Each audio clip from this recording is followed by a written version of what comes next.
o dată. Trecem la cel de-al doilea subiect al emisiunii, pentru că, așa cum vă spuneam, există un centru specializat, o instituție publică, o instituție care ar trebui să vă ofere consultanță ca să știți cum să vă apărați interesele în relația cu băncile, cu societățile de leasing. Vă invit să urmăriți un scurt material.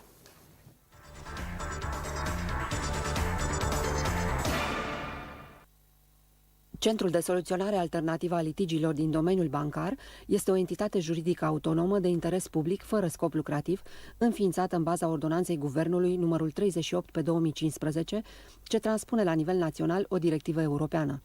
Obiectul de activitate al centrului îl constituie soluționarea alternativă a litigiilor dintre consumatori și comercianții a căror activitate este reglementată, autorizată și supravegheată de Banca Națională, precum și sucursalele băncilor străine de pe teritoriul României. Indiferent cât este prejudiciul reclamat de consumator, oricine are dreptul la rezolvarea amiabilă a litigiului, iar procedurile sunt gratuite pentru consumatori. Există însă și nemulțumiți. ONG-urile de protecție a consumatorilor nu se înțeleg în privința reprezentantului pe care să-l trimită în conducerea centrului, prin care clienții pot cădea la pace cu băncile fără proces.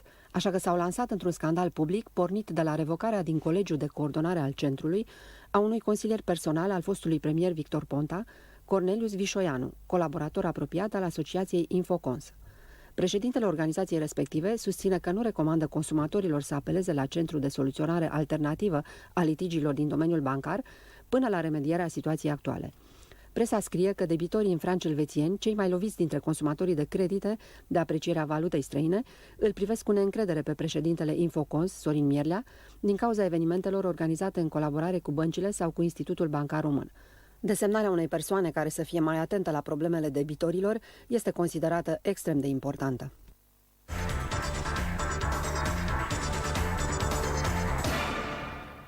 Am revenit în direct și invitatul meu este domnul Alexandru Păunescu, directorul Direcției Juridice din BNR și totodată președinte al centrului de care vă spuneam. Așadar, un centru interesant denumit, și anume Centrul de Soluționare Alternativă a Litigiilor din domeniul bancar. Și aș vrea să vă întreb foarte direct, cui vă adresați? Cu ce probleme poate veni lumea la dumneavoastră? Și cum anume poate veni? Bună seara! Bună seara, mulțumesc pentru invitație. Centrul de Soluționare Alternativă a Litigiilor în domeniul bancar soluționează orice chestiuni provenite din activitatea unei instituții de credit sau unei instituții financiare nebancare în relația cu un consumator.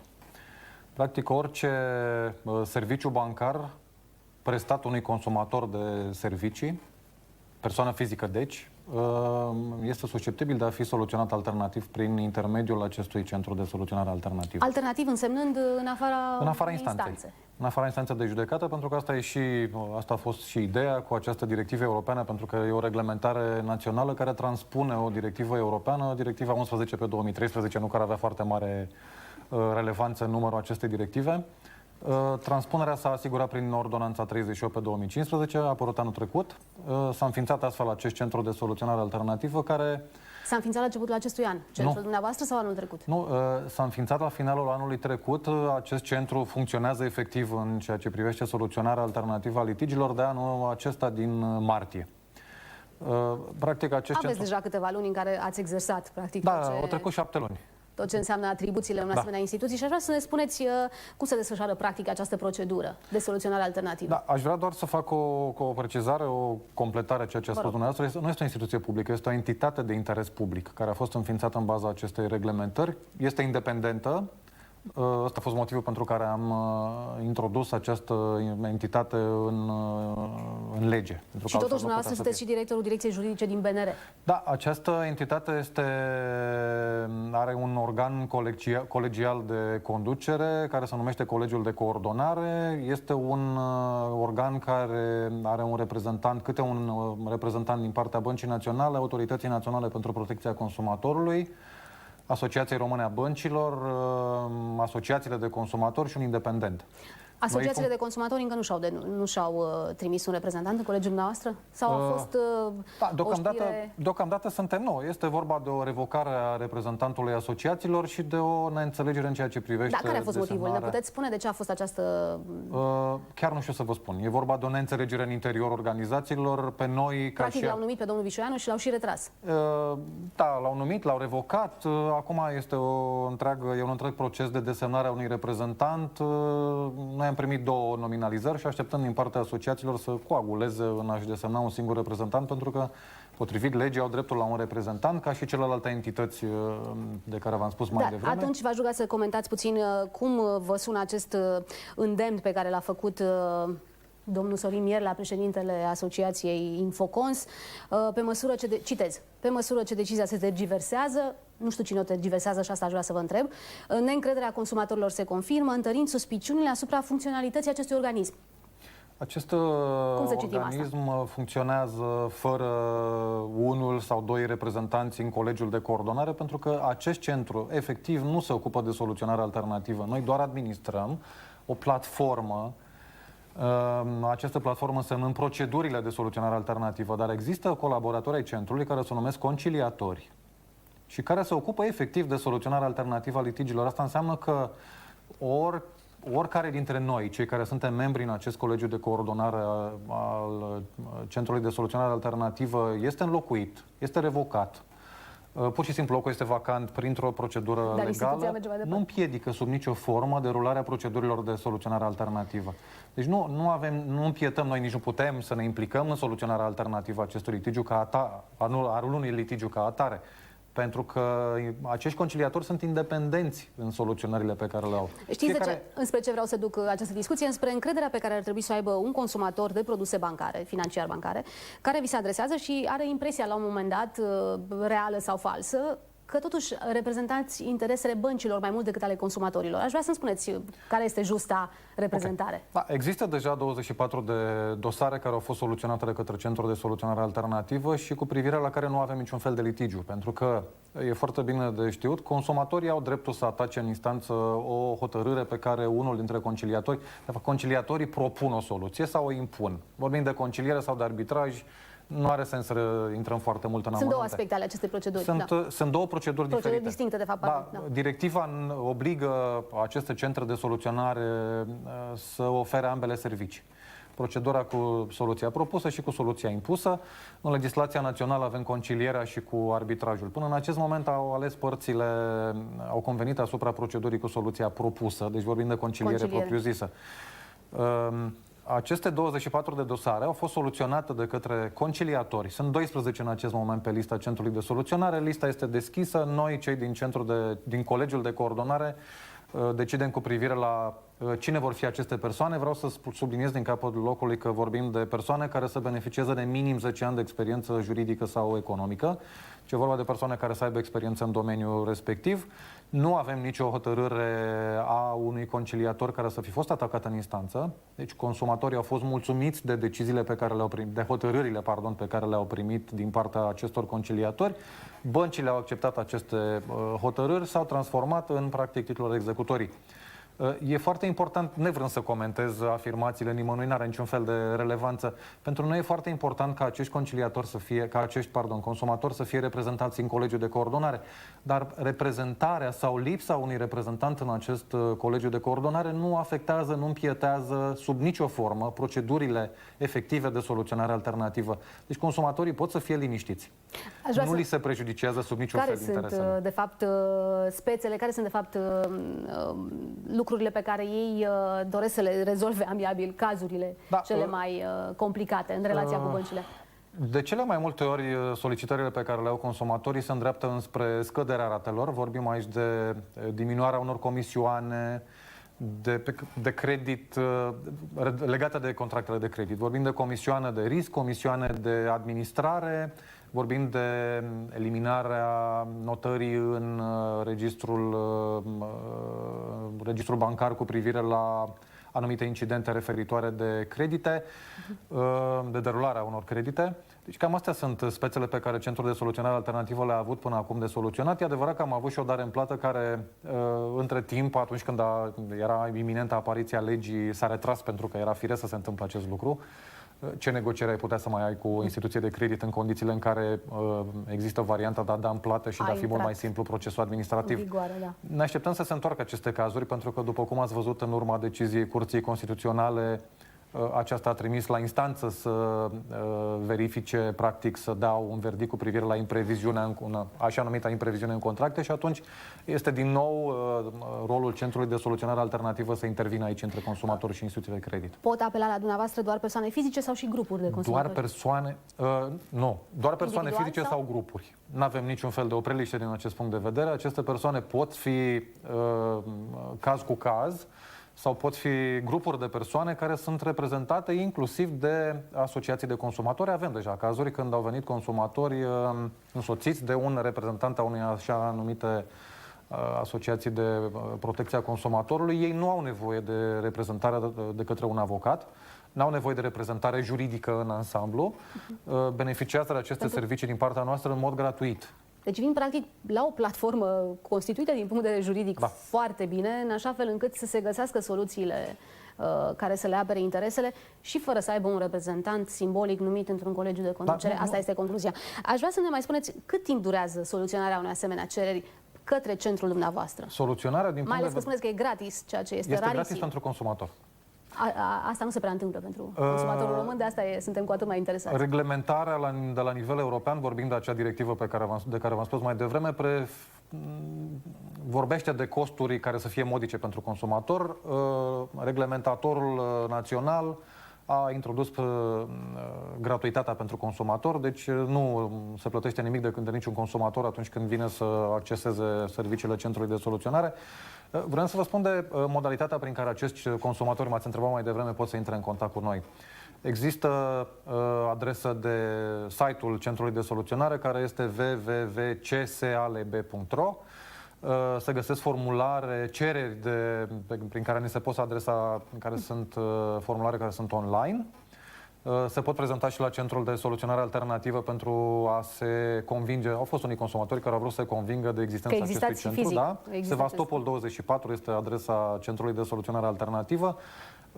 Vreau să subliniez că cele mai multe dintre cererile pe care le-am primit în format electronic. În proporție covârșitoare, chiar aș putea să spun, 70%. Asta este o veste bună, că nu ne obligați să ne deplasăm la o anumită adresă. Un consumator nu este obligat să se prezinte la Centrul de Soluționare. Conciliatorii de cele mai multe ori au luat legătura telefonic sau prin e-mail cu acești consumatori. Au beneficiat de soluționare până în acest moment 24, cum v-am spus, iar perioada de soluționare este de aproximativ 30-40 de zile de la momentul în care dosarul este complet. Avem și record de soluționare alternativă de 17 zile. Și am înțeles că a fost totul online. 17 zile presupune o viteză destul de mare. Gândiți-vă prin comparație cu soluționarea clasică a unui litigiu în fața instanței, care durează peste un an, ca să nu spun mai mult. Bun. Cum trebuie totuși să interpretăm disponibilitatea pe care vă arată băncile pentru această soluționare alternativă? Câtă vreme știm că există și totuși destul de multe rate, adică e o rată de refuz destul de mare. Există în relația directă cu consumatorul.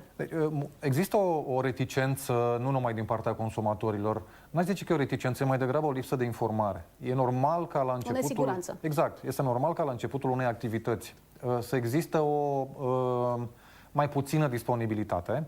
Noi am discutat cu băncile pentru că suntem într-o perioadă în care o să avem întâlniri cu consumatorii și le dorim a avea loc pe 29 noiembrie.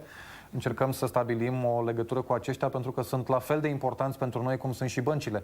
Practic, în această relație, noi suntem undeva la mijloc, încercăm să ajungem la un numitor comun în ceea ce privește relația dintre consumatori și băncile comerciale, care în aparență este una antagonică.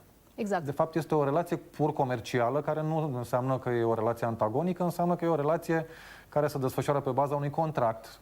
E adevărat, consumatorii au susținut de-a lungul timpului că n-au înțeles clauzele contractuale, că acele, contracte presupun că existența unor clauze abuzive. Acestea sunt chestiuni care se pot discuta prin intermediul unui conciliator care propune o soluție, așa cum v-am spus.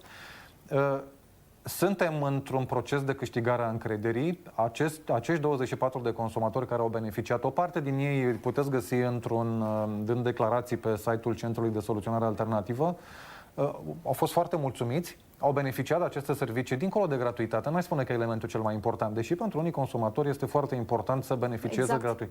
Da, dar e foarte important să știe că beneficiază de serviciile unor profesioniști, că acești profesioniști au activitate relevantă pentru domeniul de de care se ocupă. Așa cum am spus, e vorba de conciliatori care au minim 10 ani în activitate economică sau juridică. Așteptăm consumatorii să vină la centrul de soluționare, să se intereseze referitor de activitatea acestui centru.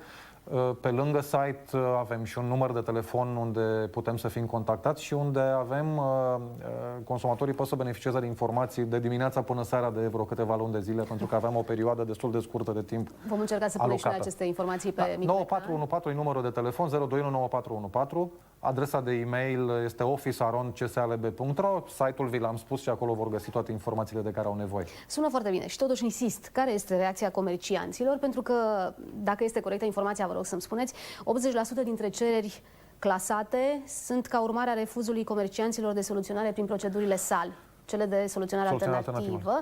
Deci băncile refuză 4 din 5 litigii. Care este motivul? Aproximativ. Cele mai multe dintre motive sunt legate de faptul că deja există dosarul în instanță. Noi am discutat cu băncile și le-am spus că e posibil ca acel dosar sau dosarele care nu sunt aflate într-un stadiu foarte înaintat de soluționare în fața unei instanțe ar putea fi suspendate cu acordul evident al ambelor părți, consumator cu banca, încercată soluționare alternativă printr-o procedură oferită de Centrul de Soluționare Alternativă, ca ulterior, în cazul în care există o hotărâre pe care ambele părți o agreeze, să se meargă în fața instanței și să se ajungă la cea numită tranzacție. Băncile au fost destul de receptive la această chestiune. Este a doua întâlnire pe care o avem cu instituțiile de credit și ni se pare deja că e un proces de ajustare, un proces de câștigare a încrederii pe care începem să-l câștigăm din ce în ce mai mult, atât cu consumatorii cât și cu băncile. Pentru că băncile au nevoie de un partener, au nevoie de o modalitate de comunicare a ceea ce vor să ofere consumatorilor, care să beneficieze de încrederea consumatorilor. Băncile au început să negocieze, lucrurile s-au mai schimbat, nu mai sunt cum erau acum 2-3 ani de zile, când consumatorii nu aveau încredere totală în bănci. Dar sunt convins că și consumatorii ar avea încredere mai degrabă într-un terț decât direct în bancă, pentru că atunci li s-ar părea ceva suspect. Și atunci suntem aici, suntem la dispoziția consumatorilor, avem acești 12 conciliatori, avem discuții one-to-one cu băncile comerciale pe care încercăm să le convingem de necesitatea unei întâlniri pe care o au cu consumatorul, având departe un terț. Aș vrea două întrebări cu răspuns, dacă se poate, care să se încadreze în ultimele 3 minute ale emisiunii. Prima dintre întrebări este obligativitatea ca înainte de a mă adresa centrului dumneavoastră să fi încercat o soluție directă cu banca, să fi depus niște documente la banca respectivă, în care să se sesizeze ceea ce mă nemulțumește și ceea ce consider că nu este în regulă. Și a doua întrebare legată de conversia creditelor la cursul istoric, pentru că dacă s-a putut pentru franci elvețieni, lumea se întreabă cu siguranță de ce nu s-ar putea și pentru euro. Ok. La prima întrebare... Ce trebuie să facă întâi relația cu banca, direct? Vă spun doar că nu există o procedură clasică adică nu avem nevoie din partea consumatorului, ca să nu-i complicăm existența inutil, de un răspuns semnat, de o probă că am sesizat și banca, nu? Care trebuie neapărat să fie una pe suport hârtie și așa mai departe. E suficient un schimb de e-mail-uri între persoana fizică numită consumator și bancă, din care să rezulte că acel consumator care a făcut o plângere... Deci e practic o notificare, nu? E vorba de o notificare și ori a primit un răspuns de care nu este mulțumit, ori n-a primit un răspuns într-un termen rezonabil, să spunem, de 30 de zile. Nu avem nevoie de hârtii, nu avem nevoie de foarte multe documente, dar fac apel la consumatori ca în momentul în care vin cu cerere de soluționare alternativă să vină și cu niște documente la centru de soluționare alternativă și nu la bancă. Pentru că altfel noi nu putem să dăm drumul la unor dosare. Avem aproximativ 20 de consumatori care ne-au accesat doar completând cererea, dar nu au mai venit cu documente. Angajații Centrului de Soluționare Alternativă îi sună, încearcă să ia legătură, le trimit e-mail-uri, să vină la centru cu niște documente, pentru că altfel nu putem să dăm drumul la astfel de procedură. Este absolut logic. Și a doua întrebare, cea cu franci elvețieni și cu dolarul, euro, mă scuzați. Dar și cu dolarul, de ce nu? Mă rog, de fapt cu conversia din orice credit denominat într-o valută... istoric, da. Este foarte complicat să discutăm în acest moment despre cazuri legate de conversie. Dacă ne referim la conversia din CHF în lei, așteptăm decizia Curții Constituționale, pentru că așa cum s-a întâmplat și în privința dării în plată, toată lumea a așteptat să vadă decizia Curții Constituționale pentru a ști ce se întâmplă mai departe. În cazul în care, de asemenea, această reglementare numită, conversia din CHF în lei, va primi un răspuns din partea Curții Constituționale, vom ști ce să facem mai departe. Da, e adevărat că s-a deschis o cale de conversie din orice altă valută în lei, Pentru că, așa cum am vorbit de, nu știu, impreviziune în ceea ce privește o diferență foarte mare între cursul de la momentul în care a fost accesat creditul și cursul de la momentul acesta, există o diferență și pentru euro. Cum există o diferență și pentru dolar la curs. Ceea ce este foarte important, noi am subliniat, cum mă refer cei din partea Băncii Naționale a României, că dacă se vorbește de o conversie la curs istoric, la CHF, există deja o posibilitate, o probabilitate să există turbulențe în sistemul bancar. Dacă vorbim de euro, acolo lucrurile sunt destul de cu un impact mult mai mare, pentru că aproximativ toate băncile comerciale au dat credite denominate în euro. Aici vorbim de câteva bănci, de 7-8 bănci care au dat credite în CHF, denominate în CHF. Dar în principiu, această împărțire a unui risc valutar, risc de depreciere a valutei în care te-ai împrumutat, nu ar trebui la un moment dat echitabil împărțită între bancă și client? Împărțirea riscurilor este suficient de echitabilă în acest moment, pentru că banca preia practic cel mai important risc, riscul de neplată. De asemenea, împărțirea poverii de care noi am tot vorbit la Banca Națională a României se face potrivit acelui contract. Eu aici fac apel la consumatori să citească cu foarte mare atenție contractul. Ceea ce semnează întotdeauna. Întotdeauna ceea ce semnează și să întrebe persoane în care au încredere și care cunosc despre ce e vorba în domeniul financiar. Domnule, să nu semneze așa. Trebuie să ne oprim aici, dar am promis să dezvoltăm subiectul creditelor. Mulțumesc foarte mult pentru prezență și dumneavoastră că ne-ați urmărit. Cu siguranță ați avut multe lucruri interesante de aflat. Ne revedem lunea viitoare. Până atunci, numai bine!